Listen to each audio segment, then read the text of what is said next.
Alright, let me ask you something real quick. Have you ever gotten a raise at work, like an actual, solid raise, and then somehow, 3 months later, you're still just as broke as before? Like the money just vanished? Or maybe you finally paid off a credit card, felt amazing about it, and then 2 months later found yourself right back in debt again? If that's ever happened to you, here's what most people think. I just need more discipline. I need to stop being so lazy with money. But here's the thing, and this is what blew my mind when I first learned it. That's not actually what's going on. The real problem isn't your willpower. It's not your income. It's not even your budget. It's your brain. Your brain, the same one that helped your ancestors survive ice ages and outrun predators, is quietly, consistently, working against your financial goals. And it's doing it on purpose. Today, we're going to break down exactly how that works. And more importantly, what you can actually do about it. So let's start here. Why do so many people, even smart people, even people who know they should be saving, keep ending up in the same financial traps over and over again? Most of the advice you hear is, make a budget, cut the lattes, automate your savings. And yeah, sure, that stuff helps. But it misses the deeper issue. Here's an uncomfortable truth. Most of your financial decisions aren't made with logic.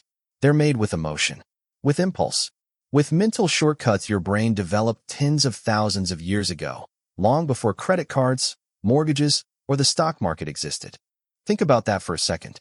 You're using a brain that was built for the Stone Age to navigate a world full of buy now pay later apps and infinite scroll shopping feeds. That's like trying to run the latest iPhone software on a flip phone from 2003. The hardware just wasn't built for it. And this isn't some niche theory. This is backed by decades of research in behavioral economics and neuroscience. Scientists like Daniel Kahneman, who literally won a Nobel Prize for this stuff, have shown us that humans are consistently, predictably irrational when it comes to money. So let's actually open up the hood and look at what's going on in there. The first big thing you need to understand is something called present bias. Present bias is your brain's deep, almost desperate preference for rewards right now over rewards later. And I mean way later. Like, even a week from now feels like forever to your brain. Here's a classic example researchers use. They ask people, would you rather have $50 today or $100 in 6 months? Most people say, give me the $50 now. And logically, that makes 0 sense. Waiting 6 months for your money to double is an insane return. A savings account doesn't even come close to that. But emotionally, that future $100 feels distant, almost fake. The $50 today feels real. Certain. Yours. Now multiply that feeling times every financial decision you make every single day.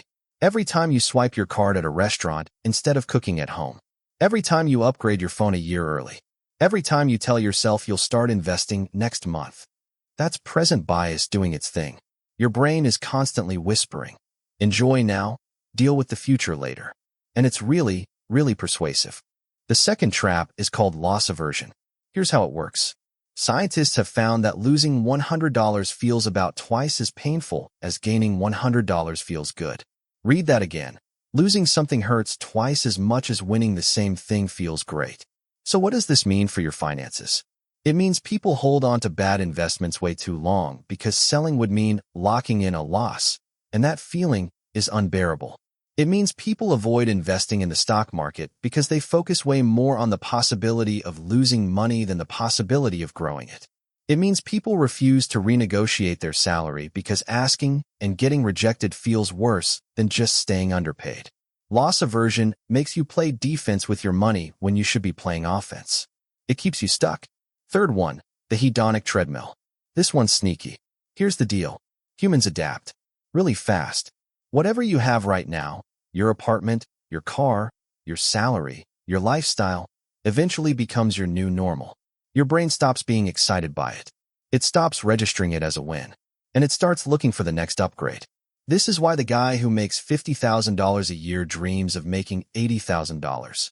And then when he finally hits $80,000, he's already thinking about $120,000. The lifestyle expands. The wants grow. The satisfaction fades. This is also why lottery winners, on average, return to roughly their previous happiness level within 2 years of winning.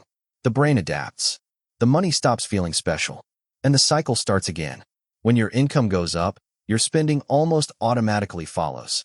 not because you planned it, but because your brain recalibrates what normal looks like. That's the hedonic treadmill. You're running hard, spending more, but you're not actually going anywhere. And then there's social comparison. This might be the most dangerous one in 2025. Humans are wired to compare themselves to other people. It's how our ancestors figured out social status. Who's got the most food, the best shelter, the highest position in the tribe? Status meant survival. But now, that instinct is being hijacked 24/7 by Instagram, TikTok, YouTube, and a feed full of people showing you their vacation in Bali, their new Tesla, their kitchen renovation, their designer bag. And here's the brutal part. Most of what you're seeing is curated. Selective. A highlight reel that leaves out the debt, the financial stress, the credit card bill that came with that trip. But your brain doesn't know that. It just sees, they have that. I don't. I need it. So you spend to keep up. You buy things you can't afford to impress people you don't even know. And your actual financial future gets sacrificed on the altar of looking good right now.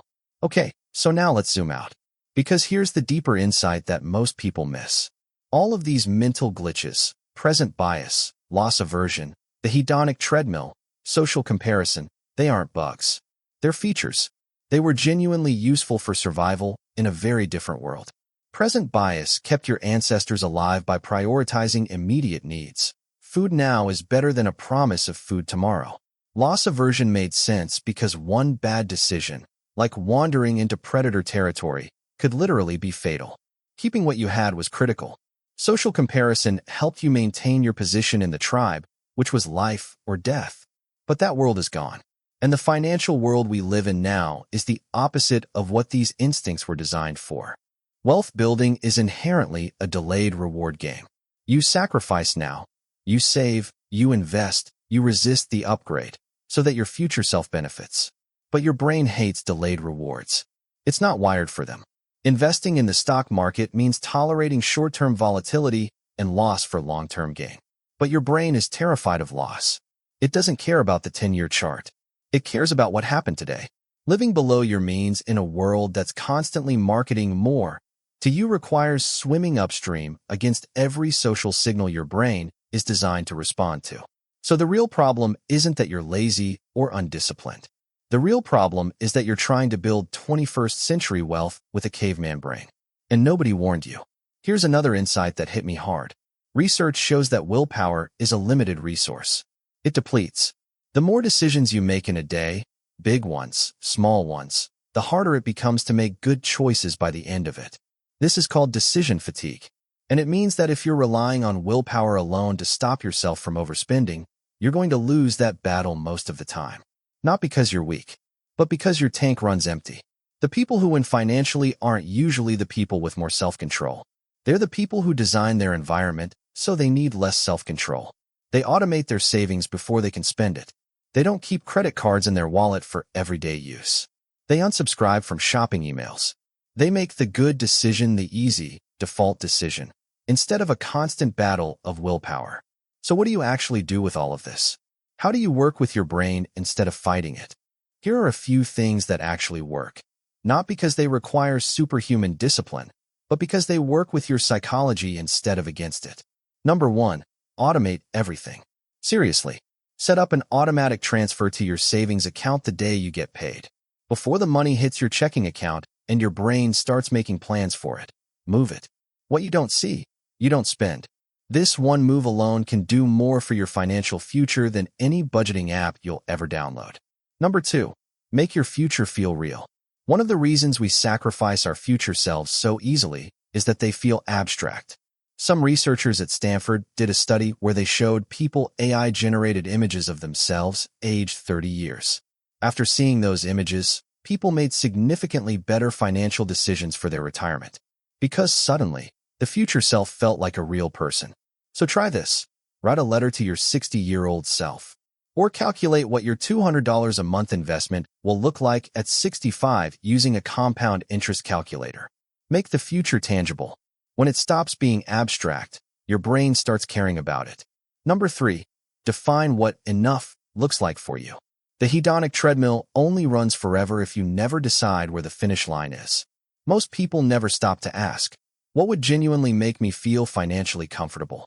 They just keep chasing the next number, the next upgrade, the next milestone. But if you sit down and actually define what your enough is, what your ideal life costs, what financial security actually looks and feels like for you, you can stop running the treadmill. You can get off. And suddenly, a lot of that spending that was trying to fill an undefined void starts to lose its grip. Number 4, create friction for bad spending and remove friction for good spending. Your brain loves the path of least resistance. So make bad financial decisions harder. Delete your saved credit card info from shopping sites. Put your savings in an account that takes 2 or 3 days to withdraw from. Use cash for discretionary spending so you physically feel the money leaving. And on the flip side, make good decisions easier. Have your investment account auto-invest every month. Keep healthy financial defaults. Build a system where the smart choice happens automatically, without you having to think about it every single time. Number 5, audit your social media. This one sounds small, but it's not. If your feed is full of people flexing wealth, showing off purchases, and making you feel behind, that's not harmless scrolling. That's a daily hit of social comparison straight to your brain's threat response. Cure it aggressively. Follow people who talk about building, not buying. Communities that normalize investing, financial independence, and smart money habits. Your brain will start to rewire around those signals instead. Here's the big takeaway from all of this. You are not bad with money because you're lazy or stupid or weak. You are not bad with money because you didn't read the right book or download the right app. You're dealing with a brain that was never designed to handle the financial world you're living in. And that's actually kind of liberating, because it means the solution isn't beating yourself up. It's understanding the game. It's learning the rules of your own mind, and then designing your financial life around those rules. The people who build real, lasting wealth aren't superhuman. They're not fighting their brain every single day with pure discipline. They've just figured out how to stop playing against themselves and start playing with themselves. They've automated, simplified, and structured their money so that their psychology works for their wealth instead of against it. So the next time you find yourself making a financial decision that you know isn't right, overspending, avoiding your investment account, delaying the savings transfer just this month, don't just say, "I have no discipline." Ask yourself, which part of my brain is talking right now? Is this present bias? Is this social comparison? Is this loss aversion? Name it. Because the moment you can name it, you've already got a little bit of power over it. Your brain was designed to keep you alive in a prehistoric world. But with the right awareness and the right systems, you can redesign it, or at least work around it, to build the financial life you actually want. If this video gave you a new way of thinking about money, share it with someone who needs to hear it. And if you want to go deeper on the psychology of wealth, stick around, because we're just getting started. I'll catch you in the next one.